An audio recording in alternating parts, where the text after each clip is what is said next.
다자하오. 여러분 안녕하세요. 강남 파고다 중국어 HSK 전문 강사 김미나입니다. 네, 2016년도 2월달 시험이 어제 마무리가 되었는데요. 어떻게 시험은 좀 잘 보셨나요? 어제 시험 보신 분들은 오늘 맞춰보는 시간과 함께 이제 앞으로 3월 시험을 준비하시는 분들은 우리 짧은 시간을 통해서 또 많은 걸 배워가실 수 있는 그런 시간이 되었으면 좋겠습니다. 자, 그러면 어떤 것들이 시험에 나왔는지 우리 살짝 한번 짚어볼 텐데요. 우선 전체적인 총평을 한번 해보자면요. 우선 청취 같은 경우 살짝 조금 어렵게 나왔었어요. 왜냐하면 일반적으로 나오는 사람 외에 플러스 다른 단어들이 좀 많이 출제가 되었기 때문에. 하지만 이제 쭉 듣다 보면 뭔가 소리가 겹치네 라는 그런 애들이 정답이 많이 또 이제 똑같은 패턴으로 되었기 때문에 그렇게 되게 어렵다까지는 아니고 약간 중상 정도. 하지만 나머지 독해하고 쓰기 같은 경우는 굉장히 평이한 수준으로 이제 매일반 같은 경우는 한 달, 그다음에 겨울반 같은 경우는 2달 정도 이제 들으신 학생분들이라면 어렵지 않게 괜찮네 하면서 풀 수 있는 그 정도 난이도로 시험에 출제가 되었습니다. 자, 그러면 시험에 어떤 단어들이 구체적으로 나왔는지 한번 살짝 짚어볼게요. 자, 우선 청취인데요. 청취는 우선 첫 번째 인물 관련 어휘, 그다음에 직업, 다음 회사와 상점에서 쓰이는 용어들, 마지막으로 여가 생활이나 건강 이렇게 자주 나오는 그런 이제 토픽들을 중심으로 제가 단어들을 준비해 보았습니다. 자, 처음에 있었던 가족은요. 사실 처음에 있는 무치인이라든지 마지막에 있는 순위는 4급 단어죠. 역시 이제 같은 4급 단어까지도 5급 단어는 2,500개라고 하잖아요. 그 안에 이제 첨가가 되어 있기 때문에 이렇게 이제 나왔고요. 그 다음에 5급 시험에 자주 나오는 사람은 누구냐라고 했을 때 제일 많이 나오는 분이 바로 두 번째 계시는 라오 외할머니시잖아요. 근데 그분의 짝꿍이신 와이공이 이번에 같이 나왔습니다. 바로 외할머니, 외할아버지가 되겠어요. 자, 다음은 찌오조 밑에 것부터 보실게요. 찌오조는 바로 외삼촌이시죠. 이제 사극 같은 경우에는 아주머니라는 아이라든지 삼촌 아저씨라는 슈슈가 많이 나왔다면 우리 5급 시험하면 사람이다 하면 맨날 라오 외할머니와 찌오지오 외삼촌이 나오셨는데 근데 이번 시험에는 그분의 짝꿍이신 꾸구가 나왔어요. 꾸구는 바로 고모님이세요. 꾸구. 그리고 이번 시험에 정답이셨거든요. 잘 안 나오시는 분들 바로 정답으로 나왔으니까 앞으로 좀 비중이 커지지 않을까 이제 생각이 듭니다. 그래서 잘 기억해 두세요. 자, 다음은 직업 및 역할인데요. 우리 HSK 시험 같은 경우에는 어떤 분들이 시험을 좀 많이 보시나요? 물론 이제 많이 연세가 있으신 어른분들도 보시지만 일반적으로는 직업을 준비하는 학생들이라든지 아니면 이미 직장 생활하고 계신 분들이 많이 시험에 참가하기 때문에 그래서 그런 사람들 관련 문제들이 많이 나옵니다. 그래서 직업 관련해서는 이렇게 회사 관련해서 가오관, 면접관이죠. 면접관이라든지 링다오 회사의 지도자, 사장님이라든지 그리고 마지막인 지원자, 지원자 이런 단어들이 이제 시험에 잘 출제되고 있고 이번 시험에도 어김없이 나왔습니다. 그 다음에 집 하면요. 맨날 나오시는 방동, 집주인과 그 다음은 찌아빈이신데요. 찌아빈은 왠지 누군 것 같아요. 여러분? 빈관, 바로 호텔에서 났죠? 바로 빈 손님 빈자예요. 근데 이 손님은 어떤 손님? 바로 귀빈입니다. 그래서 밑에 있는 이 찌아자가 소리를 담당해요. 찌아이고요. 이 손님은요. 위에 보시면 이거 기쁠희의 그 윗부분이죠, 여러분. 그렇다면 잠깐 이제 우리끼리 이제 생각해서 이분은 여기 다시 써볼게요. 기쁨을 더해주는 손님이다. 이렇게 생각하면 되겠죠? 그래서 찌아빈 하면 귀빈이 되겠습니다. 아시겠죠? 귀빈은 정말 자주 나와요. 뒤 보면 하나도 빠짐없이 다 자주 5급 시험에 출제되는 사람들이니까 혹시 지금 시간 여유가 되신다면 이렇게 노트에 정리하셔서 암기를 해주시는 것도 좋은 방법일 것 같아요. 자, 이렇게 해서 인물 관련 어휘를 봤고요. 다음은 회사 및 상점입니다. 방금 전에 말씀드렸죠. HSK 시험 같은 경우에는 주요 이제 참가하시는 분들이 이제 직장 생활 준비하거나 직장에 다니시는 분들. 그래서 업무, 사무 관련 단어들이 좀 많이 나오고요. 이번 시험에 나왔던 것들은요. 메이어 우선 지엔토인데요. 지엔토에서 이 도자는 그렇게 안 생겼는데 이게 바로 길도자예요. 이 선말 들어보셨죠? 이 젊은이는 전도가 유망해 할 때 그 전도 바로 지엔토입니다. 미래 발전 가능성이라는 뜻이에요. 그렇다면 메이어 지엔토는 발전 가능성이 없어, 비전이 없어 이렇게 이제 해석하시면 되겠죠? 다음은 회사하면 맨날竞争, 경쟁이 어때요?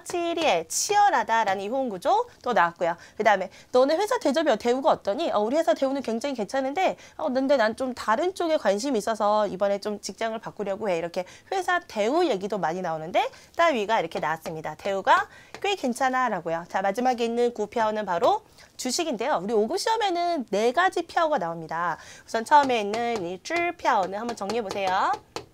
지표가 아니고 수표예요. 근데 우리 주변에 사실 요새 수표 쓰는 곳이 그렇게 많지는 않잖아요. 그래서 예문 자체도 这可以用支票吗? 여기 수표 사용할 수 있나요? 이런 식으로 많이 물어보고요. 그 다음에 두 번째 많이 나오는 게 여기 있는 이 구표, 바로 주식이에요. 그 다음에 여기 표현이 있으니까 제가 시로 써볼까요? 구시란 뭘까요? 바로 주식 시장이 되겠죠? 주식 관련해 이 구자가 쓰인답니다. 구. 표를 한번 써볼게요. 여기 있는 단어 구표이고요. 그 다음에 자이표도 나오는데요. 이 자이자는 색채, 색깔이라는 뜻이요. 자, 그러면 우리 인생을 오색 빛깔 물지개로 빛으로 물들여줄 수 있는 그 표가 뭘까? 이것만 당첨되면 내 인생에 화려한 빛이 생겨. 바로 로또. 바로 복권이 바로 자이표가 되겠습니다. 자이표. 자, 마지막은 파표인데 절대로 발표라고 하시면 안 되죠. 파표는 바로 영수증이고요. 영수증 좀 발급해 주세요. 그럴 때는 앞에다가 카이를 씁니다. 그래서 카이 파표 하면 영수증을 발급하다. 그래서 지금 구표가 회사 관련해서 나왔는데 같이 연관지어서 표. 요 세 가지 플러스 더해서 잘 암기해 주세요. 자, 다음은 상점인데요. 여러분 상점에 왜 가세요? 물론 이제 구경하러 가는 것도 있지만 당연히 물건을 사러 가겠죠. 물건 사면 뭐 해야 돼요? 그 값을 치러야 되죠. 그래서 물건 값을 치르다 할 때 계산하다라는 지엘장이 나왔고요. 본문에서 지엘장이 나왔고 A, B, C, D에 후관이 나왔습니까? 동의어 묻는 문제였어요. 후관은 돈을 지불하다, 지엘장은 계산하다 해서 상점 관련해서 제일 많이 나오고요. 그 다음에 庄슈도 놓칠 수 없는 단어죠. 어떻게 보면 제가 이제 이번 시험에 나왔던 단어들 중 가장 핵심적이고 시험에 가장 많이 나오고 이런 것들을 제가 뽑아왔기 때문에 그래서 모든 단어들마다 얘도 중요해요, 얘도 중요해도 이렇게 말씀드릴 수밖에 없는데 그래도 정말 너무너무 중요해요. 아시겠죠, 여러분? 이 庄슈 같은 경우는 장식하다인데 이게 왜 중요하냐면 중국의 이 건물이나 집 아니면 상점 같은 경우에는 우리는 기본적으로 바닥재라든지 뭐 위에 이제 전등이라든지 옆에 벽 같은 거 일반적으로 다 해놓고 이제 입주가 되잖아요. 근데 중국 같은 경우에는 그런 집들도 있지만 아닌 집들이 80% 이상입니다. 오히려. 그래서 거의 시멘트예요. 바닥 시멘트, 벽도 시멘트, 위에도 시멘트. 그러니까 새 집을 구매했다든지 아니면 결혼을 한다든지 아니면 어떤 개업을 준비하고 있다 그러면 이 장식이라는 것은 건물 같은 경우 인테리어라고 하겠죠. 인테리어 관련 문제가 역시 빠지지 않고 나올 수밖에 없습니다. 그래서 인테리어 하다 할 때 庄슈라고 하고요. 그렇다면 인테리어 회사는 뭘까요? 여기에다가 공스만 붙이시면 되겠죠. 그래서 庄슈 공스 하면은 인테리어 회사가 되겠어요. 자, 마지막으로 상점 관련해서 잉의 주자오가 나왔는데요. 잉의는 영업하다는 뜻이고요. 그럼 주자오는 뭘까요? 바로 영업 허가증이에요. 주자오는 증서, 허가증. 혹은 그 면허증을 얘기하는데 혹시 여러분 면허증 하면 또 떠오르는 거 뭐 없으세요? 바로 운전면허증이죠. 운전면허증 할 때도 바로 이 주자어를 같이 씁니다. 그 운전은 뭐냐? 운전은 우선 소리가 驾驶예요. 얘네가 소리를 담당합니다. 驾驶. 자, 예전에 뭘 타고 다녔나요? 바로 말을 타고 다녔죠. 말 타고. 그래서 요 밑에 말맞자, 왼쪽에 말맞자가 있어서 얘는 운전하는 거야 라는 거 알려줍니다. 그렇다면 운전면허증 하면 驾驶执照 하시면 돼요. 한번 읽어볼까요? 驾驶执照 하면은 운전면허증이고 소리가 좀 길고 어렵잖아요. 驾驶执照 어렵잖아요. 그래가지고 줄여가지고 후照 하듯이 驾照 하시면 돼요. 앞에 거 驾 하고 마지막 게 있는 照 붙여서 驾照 하시면 돼요. 한번 읽어볼까요? 驾照 다시 한번 驾照 간단하죠. 그러니까 본문에서는 사음절로 驾驶执照 해주고 A, B, C, D에서는 줄여서 驾照 나올 수 있으므로 같이 꼭 알아두십시오. 자, 이렇게 해서 회사 및 상점 관련 어휘들 같이 보았습니다. 자, 마지막은 여가 생활 및 건강인데요. 처음에 있는 이 단어는 눈으로라도 꼭 암기해주세요. 보통 얘가 정답이 되는 경우는 거의 없었던 것 같아요. 근데 여과 관련해서 A, B, C, D에 얘가 꼭 나옵니다. 바로 시지, 사격하다라는 뜻이죠. 사격. 그 다음에 띠아위, 바로 낚시하다죠. 얘도 이제 같이 나오고 화빙에서 화가 미끄러지다라는 뜻이고 빙은 얼음 빙자죠. 그래서 얼음 위에서 미끄러지는 거 바로 뭐죠? 스케이트 타다. 그러면 스키 타다면 눈 위를 미끄러지는 거니까 화슈에 하시면 되겠어요. 그 다음에 이번 시험의 정답은 간단하게도 바샨이었지만 나머지 혹시 모르는 것 때문에 내가 이거 모르는데 혹시 이게 정답은 아니었을까 해서 가끔 이렇게 찍으시는 분들이 있었거든요. 자기 귀를 믿고 그대로 들린 대로 답을 고르시면 되는 거예요. 내가 모르는 게 정답이 아닙니다.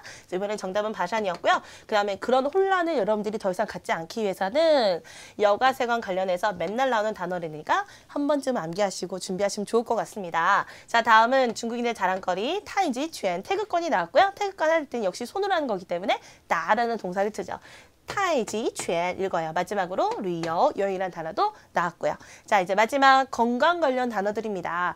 찌러 하면 바로 근육인데요. 그 앞에 있는 라샹은 뭘까요? 라가 뭐죠? 라, 당기다. 샹은 다칠 상자에서 근육을 다쳐서 끌어당겨서 다치는 거 바로 인대가 늘어나다 할 때 라샹 이거 쓰시면 되고요. 그 다음에 시우양은 도금에 쓰면 수양이죠. 몸을 보양하다, 이제 몸을 뭐 보살피다라는 뜻이고, 그 다음에 알러지 반응 생기다라는 꾸어미라든지, 좌우량 추워서 걸리는 감기. 일반적으로 이제 세균 바이러스 감기는 감마오를 쓰고, 그 다음에 이 좌우자가 달라붙을 차겠다가 량이 서늘을 량자잖아요. 그래서 몸에 한기가 착 달라붙어가지고 생긴 감기예요. 그래서 이제 추워서 걸린 감기일 때 바로 이 좌우량을 씁니다. 마지막에 더위 나면 머리가 어지러워요. 자, 이렇게 해서 다양한 질병 관련 표현들도 함께 나왔습니다.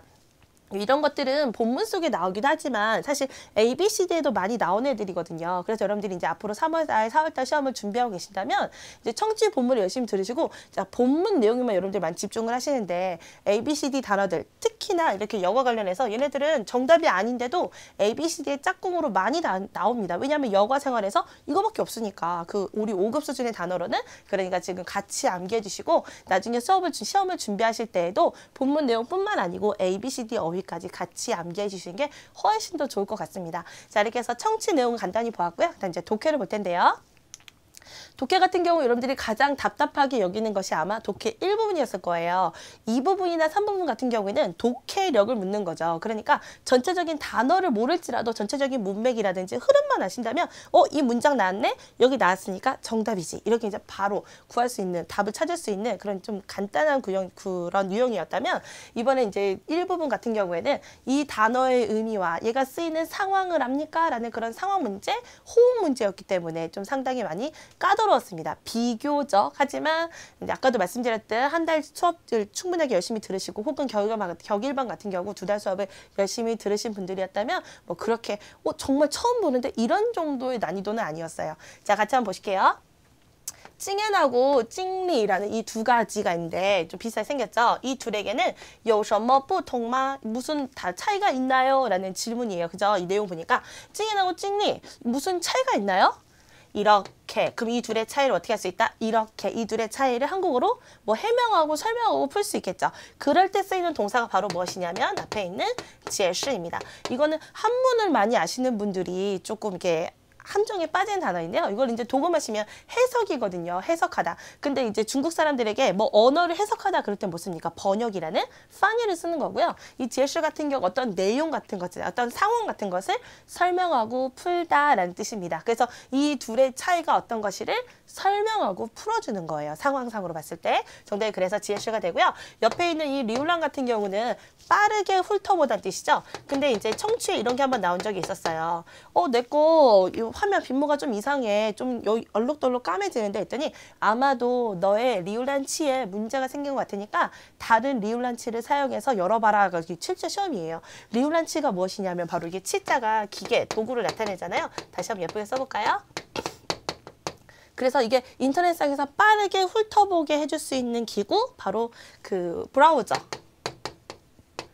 를 얘기합니다. 근데 어디서 많이 들어봤는데 브라우저가 뭐지? 하는 친구들도 있는데 왜 이런 거 있잖아요. 인터넷 하게 해주는 뭐 익스플로러라든지 아니면 뭐 클론인가요? 이런 애들을 바로 브라우저라고 그러고, 중국어로는 리울란치라고 하는데 이게 시험에 나왔어요. 헐, 너무 충격적이죠. 컴퓨터 관련 용어는 매 시험 빠지지 않고 나오고 있고요. 그리고 시대의 변화에 따라서 다양하고 많이 그렇게 나오고 있습니다. 그래서 이게 충분한 좀 준비가 필요한 단어들이고, 대신에 유행하고 있는 단어들은 그 해에 꼭 계속 나오거든요. 지금 2월 달이잖아요. 2016년 초반이기 때문에 지금 이렇게 나왔으니까 이 단어도 아마 올해 계속 나오게 될 거예요. 잘 기억해 두세요. 자, 다음 볼게요. 이것이야말로 비로소 무엇이다? 진정한 땡땡상의 지식에 증가할 것이다. 그래서 이 문제는 진정한 땡땡상의 이렇게 한 덩어리가 되어서 의미를 자연스럽게 연결해 줄 수 있는 단어를 답으로 고릅니다. 그래서 의미예요. 이것이야말로 진정한 의미상의 지식에 증가할 것이다. 진정한 의상에, 아시겠죠?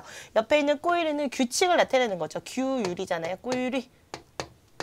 규칙이고 지금 의미적으로 이 진정한 의미상의 증가일 것이다.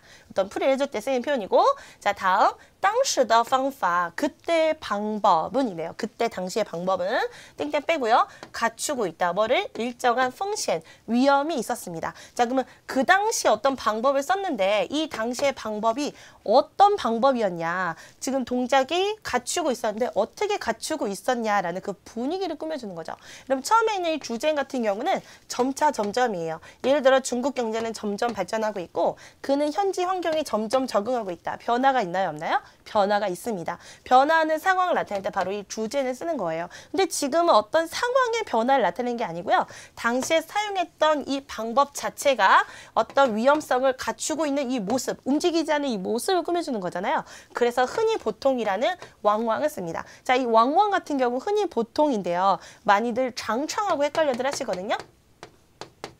어떤 차이가 있냐면 이 왕왕 같은 경우는 규칙성이 있어요. 예를 들어서 어젯밤에 많이 먹고 잤어요. 그러면 다음날 흔히 보통 어때요? 얼굴이 많이 붓죠. 저는 규칙적으로 얼굴이 지금 많이 부어 있습니다. 자 이렇게 규칙적으로 예를 들어 어린 시절에 칭찬을 많이 듣고 자란 아이들은 어른이 되었을 때 흔히 보통 어때요? 자신감이 넘치죠? 이렇게 규칙적인 상황이 있을 때는 이 왕왕을 쓰고요. 이 장창이나 증창 같은 경우는 규칙성 없이 그냥 자주, 걔는 자주 와. 이럴 때 쓰이는 게 바로 이 장창입니다. 그래서 당시에 사용했던 방법이 어땠다? 일반적으로, 규칙적으로 어땠다? 일정하게 위험을 갖추고 있는 것이었다. 흔히 보통. 아시겠죠? 그래서 여기 정답은 왕왕이었고 그 다음 볼게요. 4번 같은 경우에는 딱 떨어지는 호응이죠? 이렇게. 문 마지막에 뭐가 있나요? 特点, 특징이라는 명사가 있죠. 그럼 특징을 뭐하고 있다? 구비하고 갖추고 있다. 이렇게 이제 호응이 되겠습니다. 내용 보시면 그 종류의 옷은 또 마땅히 몇몇 다른 특징을 갖추고 있어야 된다. 그래서 특징을 갖추다라는 具备特点이 정답이 될 테고 그럼 맨 앞에 있는 덩위는 뭡니까? 그럼 1 더하기 1은 2다. 어떻게 하죠? 2 加 2. 그 다음에 는 할 때 시가 아니에요. 바로 여기 있는 덩위를 쓰는 거예요. 덩위 2 하면은 이퀄의 뜻이죠. 얘가 바로 뭐뭐와 같다이고요. 你这么说等于不喜欢我呀. 너 이렇게 얘기하는 건 不喜欢我呀. 날 싫어하는 것과 마찬가지다. 어떤 상황과 상황의 중간에서 이렇게 되는 것은 等于不喜欢我. 나를 싫어하는 것과 마찬가지다. 상황이 똑같다 할 때 쓰인 동사 바로 이 等于가 되겠어요. 아시겠죠? 그래서 지금은 똑같은 상황이 아니고 특징을 구비하고 갖추다. 이렇게 둘이 호응이 되겠습니다. 자, 제가 네 문제 더 준비했거든요. 계속 이어서 볼게요. 민간에는 있다. 뭐가 이러한 쇼파. 쇼파는 뭐냐면 설법이죠. 바로 설이에요. 여러분 이런 설이 있어. 이러면 이게 확실한 건가요? 확실하지 않다는 느낌이 좀 더 강하죠. 그러니까 이제 그 설이 정확한지 아닌지에 대한 이제 판단의 내용이 되게 나오거든요. 민간에는 사람들 사이에는 이런 설이 있는데 그 다음에 真的这样吗? 그러면 여기 안에 있는 이 명사, 빈칸에 있는 이 명사가 진짜로 이런 건가요? 거든요. 그럼 이 설이 사실 실제로 정말 이런 걸까요? 라고 질문하는 게 맞겠죠. 의미적으로 봤을 때. 그죠? 옆에 있는 꽁농은 어떤 사물이라든지 기계, 사람의 기능을 나타내는 거예요. 아시겠죠? 꽁농. 자, 지금은 어떤 설의 진실 여부를 이야기하기 때문에 事实가 정답입니다. 자, 6번 문제 같은 경우는 굉장히 쉬운 문제였죠. 왜냐면 빈칸 뒤에 보시면 리우싱 유행하다라는 수어가 나왔는데요. 그러면 유행을 하는데 어떻게 유행하냐라는 그 분위기를 찾으라는 말이었거든요. 어떻게 유행하겠어요? 광판, 넓이, 드넓게, 광범위하게라는 광판이 정답이 되어 있고 그 옆에 있는 미체는 무슨 뜻입니까? 바로 밀접하다입니다. 자, 밀접하다 이 말은 어느 상황에 있습니까? 우리의 관시, 관계가 굉장히 밀접해 할 때 쓰이는 거죠. 그죠? 리우싱은 광범위하다라고 이제 호응이 돼요. 자, 일단 7번 문제인데요. 이 7번 문제 같은 경우 제가 전날 수업 시간에 이제 아이들에게 설명을 해줬는데 제가 이제 어제 시험에 딱 갔는데 이게 나온 거예요. 그래서 먼저 소름이 끼쳤다 그런 문제거든요. 자, 이 바오리오 같은 경우 이제 정답이 바오리오인데 바오리오 같은 경우에는 말 그대로 보류하다. 그러니까 이번 법안 아직 결정나지 않고 잠깐 보류되었어도 있지만 말 자체가 보호하여 머무를 유지하자. 그러니까 아직 간직하고 잘 놔두고 있는 겁니다. 그래서 간직하고 있다, 가지고 있다는 뜻이거든요. 여기 보시면 그들은 아직도 뭘 가지고 있다? 그러니까 얘가 동사라는 특징을 주고 이러한 풍속, 습관, 우리는 습관, 풍속이라고 그러죠. 그죠? 풍습, 습관. 그래서 풍습을 잘 간직하고 있다라고 이렇게 둘이 호응이 되기 때문에 바로 답을 고를 수가 있었어요. 그럼 옆에 있는 추진은 뭡니까? 추진은 촉진하다. 빠르게 하다이고요. 추진 같은 경우에는 뭐 발전을 촉진하다, 파장 이렇게 많이 만나는데 몇 개월 전에 쓰기 시험에 그 식사 후의 산책은 뭐를 촉진할 수 있다? 소화를 촉진할 수 있다. 추진, 消化라고 한번 또 시험에 나온 적이 있습니다. 기출문제 같은 경우 계속적으로 반복해서 나오기 때문에 추진하면 파장, 추진하면 消化 이렇게 둘이 짝꿍이구나. 이렇게 같이 기억을 해볼게요. 자, 마지막 양身体, 몸을 보양하는 것은 是需要, 필요한 것이다. 뭐를 필요한 것이다? 调理. 왜 우리도 이제 아이 낳고 엄마들이 뭐 산후조리원 이런 데 좀 가시잖아요. 이렇게 调理가 바로 조리하다. 몸을 저렇게 잘 보호하다는 뜻인데요. 그렇다면 내 몸 신체를 잘 보호한다는 것은 어떤 방법으로 调理하는 걸까요? 바로 모든 면에서 종합적인 면에서겠죠. 정답 그래서 综合调理다. 종합적으로 이제 잘 가꾸는 것이고 보호하는 것이고 그 옆에 있는 인프는 뭡니까? 인프는 대처 대응하다로서 问题 문제라든지 혹은 考试 시험에 대처 대응하다 할 때 바로 인프라는 동사를 쓰겠습니다. 자, 이렇게 해서 독해 1부분에서 주요 단어들과 그것들이 정답이 되는 이런 짝꿍 강의들을 같이 살펴보았고요. 다음은 독해 3부분에 관한 걸 살짝 볼 텐데요. 이번 시험 문제에서 각각 3부분의 그 문제별로 为什么 문제가 좀 많이 나왔어요. 为什么는 서면어로는 为何라고도 하죠. 이 두 개의 문제인데 이런 문제 같은 경우는 정답이 어디 있을까요? 이거 제가 오늘 한번 팁으로 좀 드리려고요. 왜? 라고 했을 때 뭐뭐이기 때문에 그래서 뭐뭐인가 이런 말들 많이 하시죠. 그렇죠. 그래서 인과관계 접사 표현을 여러분들이 평상시 잘 알고 계셔야 돼요.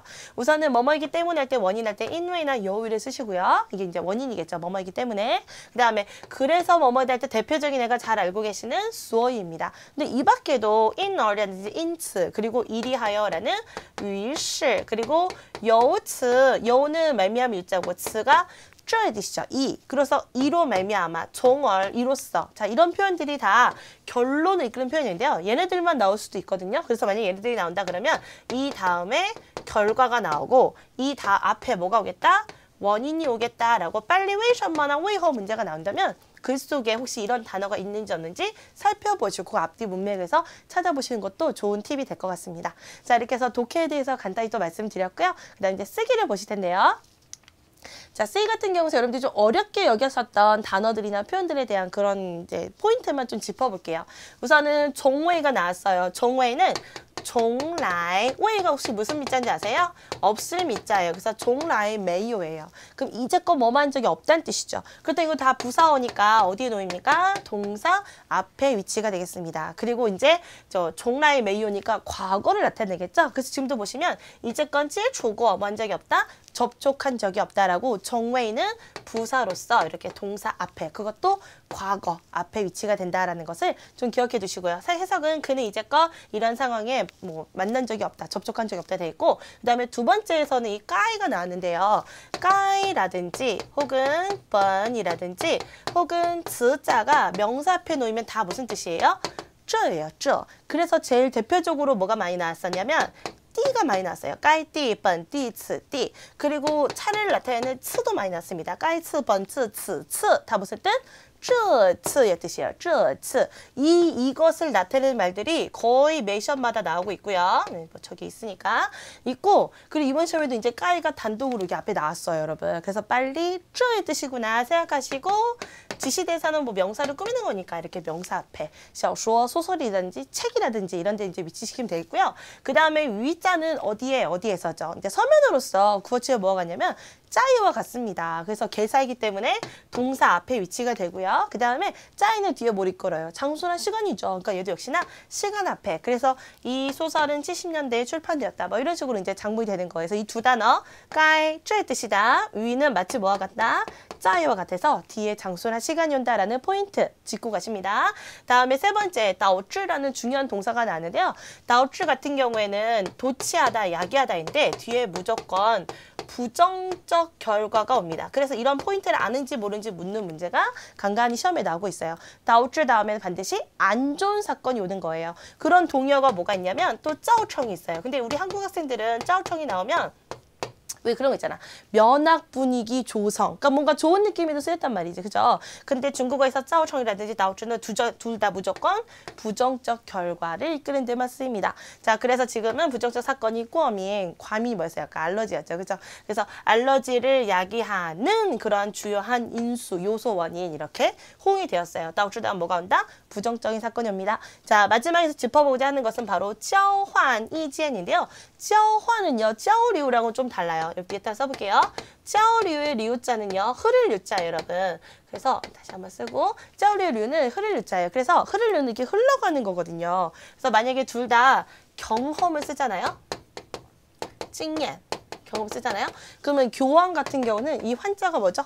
바꿀 한자죠. 우리가 我们交换了意见, 交换了经验하면 나도 얘기하고 너도 얘기하고 경험을 교환했다. 주거니 받거니. 반면에 교류 같은 경우는 한 사람이 아니면 많은 사람 중에 일부만 말해도 괜찮습니다. 그래서 한 사람이 말을 해서 일부의 사람이 얘기해서 그 경험이 어떻게 되는 거예요? 경험을 교류했다라는, 흘러가게 했다라는 것은 바로 무엇이다?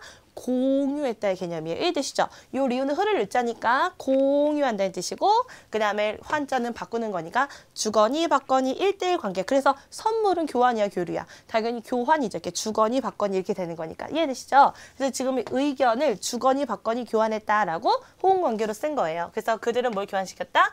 비츠, 피차 서로서로의 의견을 교환했다. 그래서 이 둘의 호응 관계를 보시면 되겠습니다. 자, 이렇게 해서 우리 쓰기 1부분에 나왔었던 좀 주의해야 될 단어나 표현들에 대해서 정리해봤고요. 그 다음에 오늘은 특별히 쓰기 2부분 장문에 대해서 좀 준비해봤거든요. 같이 한번 보실게요.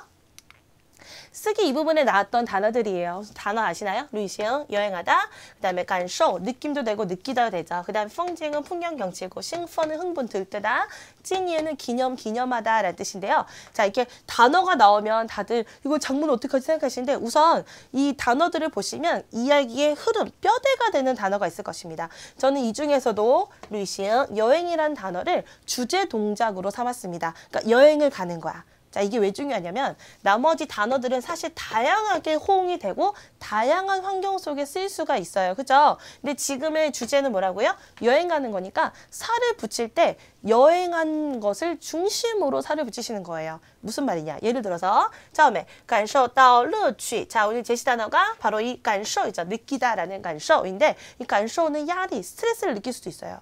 感受痛苦, 고통도 느낄 수 있어요. 하지만 제가 오늘 뭘 간다고요? 여행을 간다고요. 나는 여행 가서 스트레스를 느끼고 막 고통을 느끼고 이런 것보다는 즐거움을 느끼고, 아니면 뭐 여행의 의미도 한번 느껴보고, 이렇게 약간 플러스 긍정적인 상황으로 여러분들이 살을 붙여 나가시는 게 훨씬 더 낫지 않을까요? 그죠? 그 다음에 펑징 나왔죠. 풍경 경치. 풍경 경치 하면 여행 가서 뭐 합니까?欣赏, 감상하고 즐기죠. 근데 나는 감상하고 즐기다라는 이欣赏모른다면 경치가 매일이 아름답다. 나는 매일이 못 쓴다. 漂亮못 쓴다. 好看이라고도 쓰시면 되는 거예요. 말만 되면 되는 거니까. 뭐 되게 구체적이고 단어 나는 5급, 6급 단어 사자성어 꼭 써야지 이럴 필요 없어요. 더 중요한 거는 단어보다는 전체적으로 흐름이 이야기가 돼야 된다는 게 훨씬 더 중요하기 때문에 너무 스트레스 받지 마시고 얘기가 되게끔, 스토리가 되게끔 그렇게 여러분들 장문하셔야 돼요. 그다음에 기념이라는 이 단어, 为了纪念, 기념하기 위해서 이런 말 얼마나 많이 써요. 그렇죠? 기념하기 위해 사진을 찍었다. 기념하기 위해 이 선물을 준비했다. 그렇죠? 기념하기 위해서. 그 다음에 빠머를, 이 사진을 쪼웨, 뭐로 삼았다? 기념으로 삼다. 이 선물을 기념으로 삼다. 이 나무를 기념으로 삼다. 이렇게 이제 호응 많이 되고, 마지막 기념일도 많이 나오죠. 그죠? 재혼기념일, 결혼 기념일 같은 것들 해서 이렇게 여행이라는 주제를 중심으로 제가 다양하게 살을 붙여보았습니다. 이제 다음 단계가 글을 쓰는 거겠죠? 오늘 원고지를 준비했는데 같이 한번 보실게요. 자, 우선 보여드리고 싶은 건 뭐냐면 전체 원고지를 보시면 실제 시험에 나오는 틀을 제가 이따가 붙여놨거든요. 옆에 48하고 80이 보이십니까? 세 번째 줄쯤에 48이라고 써있고요. 그 다음에 다섯 번째 줄 끝나는데 80자라고 써있어요. 그러니까 전체는 하나, 둘, 셋, 넷, 다, 여, 7줄이지만 막상 내가 부담감을 갖고 쓸 줄은요. 5줄밖에 되지 않는 거예요. 이 맨 마지막에 뭐라고 써있게요? 여긴 없지만 이 줄을 넘지 마시오 이렇게 써있어요. 그러니까 이 사람은 넘으면 이 사람들에게 일이 첨가가 되는 거예요. 거야. 그렇죠? 그렇게 생각하시고 넘지 않도록 하시고 생각보다는 여유가 많다 이렇게 생각하시면 돼요. 2줄 정도는 남겨도 괜찮습니다. 그래서 막 주제가 막 이렇게 갔다가 여행 갔다가 인생의 즐거움으로 갔다가 뭐 삶의 어려움으로 갔다가 이러시지 마세요. 그냥 하나의 흐름을 가지고 간소하게 간략하게 명쾌하게 쓰시는 것이 가장 좋습니다. 자, 처음에 두 칸 띄시는 거는 다 아시죠? 두 칸 띄고 들어갑니다.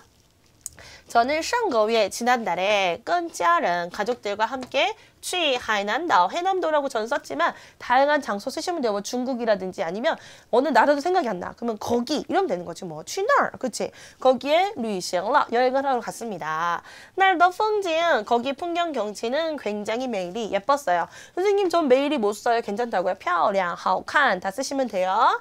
그 다음에 우리들은 모두 아주 兴奋, 들뜨고 그리고의 개념이죠. 很放松, 릴렉스, 이완됐다. 마음이 편안했어요. 그리고 이제 이야기 한 단락이 마치고 쉼표, 感受到了, 느꼈다. 感受到, 뭘 느꼈다?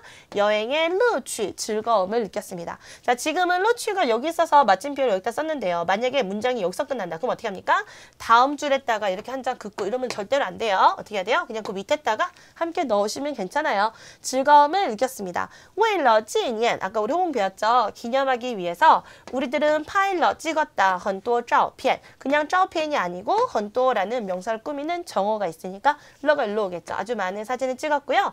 저는 희망합니다. 다음번에 미래 다시니까 짤, 취날 거기에 가서旅行 여행할 수 있기를 희망합니다. 어때요, 여러분?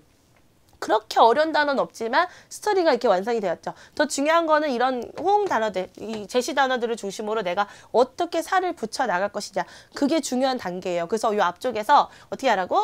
단어, 주제 동작 찾으시고 그 주제를 중심으로 나머지 단어들에다가 살을 플러스 시키셔서 어렵게 쓸 필요 없습니다. 이렇게 격식에 맞추셔서 쉬운 단어로 이제 쓰시면 돼요. 아시겠죠? 그래서 여러분 한 가지 내가 만약에 5급을 급히 따야 되는 분들이 있어요. 막 뭐 천천히 나는 HSK는 중요하지 않아. 그래서 뭐 3년, 4년 이렇게 천천히 여유를 두고 공부를 천천히 하셔서 그렇게 하신 분들이 있지만 당장 취업이야. 학교에 가기 위해서 내가 당장 뭘 해야 돼. 이렇게 HSK가 당장 급하신 분들이 HSK 5급 단어를 1300개를 막 쓰면서까지 암기하기란 쉬운 일이 아니에요, 여러분. 그래서 어떻게 해요? 쓰기를 준비하실 때는요. 쓰면서 한 글자 한 글자 쓰기해서 준비하시는 것은 4급 수준의 단어들 정도는 쓰면서 암기하시고 반드시 쓸 줄 알아야 돼요. 내가 여기다가 피아령도 뭐 좀 솔직히 얼마나 속상해. 그죠? 그러니까 그런 건데 4급 단어니까 4급 정도의 단어들을 완벽하게 쓰면서 암기해 두시면서 5급 단어는 눈과 귀로 해두시는 거예요. 아시겠죠? 눈으로 많이 보시고 입으로 읽으시면서 귀에 익히도록. 왜냐하면 청취까지 같이 나오니까. 어차피 쓰기에는 단어로 5급 단어를 주기 때문에 눈으로 보고 알기만 한다면 그냥 웃음 변하시면 되는 거잖아. 그죠? 그러니까 그렇게 준비하시면 될 것 같습니다. 자, 그럼 같이 오늘 공부한 것들과 다음에 어떻게 나올 건지 이제 좀 종합하고 마치도록 할게요. 우선 청취 같은 경우에는 맨날 나오는 거예요. 어떤 감정이라든지 일상생활이든지 학교생활이라든지 이렇게 그런 단어들을 공부하시는데 청취 본문뿐만 아니고 보기항까지 ABCD까지 같이 보도록 하시고 그 다음에 독해 같은 경우 의사표현이라든지 아니면 독해 2부분 3부분 같은 경우에는 그냥 단어 하나하나 의미를 묻는 게 아니고 여기 똑같은 문장과 여기 문장이 있다면 이렇게 찾아오는 문장 유형이 많이 나오기 때문에 그렇게 이제 정보 획득 능력 같은 거 많이 길러주시고요. 그 다음에 독해 1부분 같은 경우는 아무래도 호응이 많이 나오기 때문에 호응 관련 단어들 좀 주의 깊게 공부하시면 좋을 것 같아요. 그리고 이제 쓰기도 마찬가지죠. 여기서 공부하는 호응이 여기에 와서 어순 배열이라든지 아니면 방금 쓰기에도 유용하게 쓰이는 거니까 공부를 좀 유기적으로 하시면 좋을 것 같습니다. 좀 어떻게 보면 긴 시간이 어떻게 보면 짧은 시간인데 이게 여러분들이 어떻게 앞으로 공부하셨으면 좋겠고 시험은 이런 것들이 나왔으니까 좀 주의했으면 좋겠고 라는 설명을 드렸거든요. 근데 지금은 막 듣고서 그래. 알겠어. 다음에 해야지 하시지만 막상 여러분들 정말 쓰지 않으시고 준비하지 않으신다면 다음 때는 아무런 도움이 되지 않습니다. 그래서 좀 제가 좀 작긴 하지만 그래도 정성스럽게 준비한 강의니까 여러분들이 직접 이렇게 노트에도 쓰시면서 준비하셔가지고 여러분들이 다음 시험 보시는데 좀 많이 도움을 되었으면 좋겠습니다. 오늘 강의 들으시느라고 수고들 많으셨고요. 다음 기회에 또 만나도록 할게요. 짜이찐!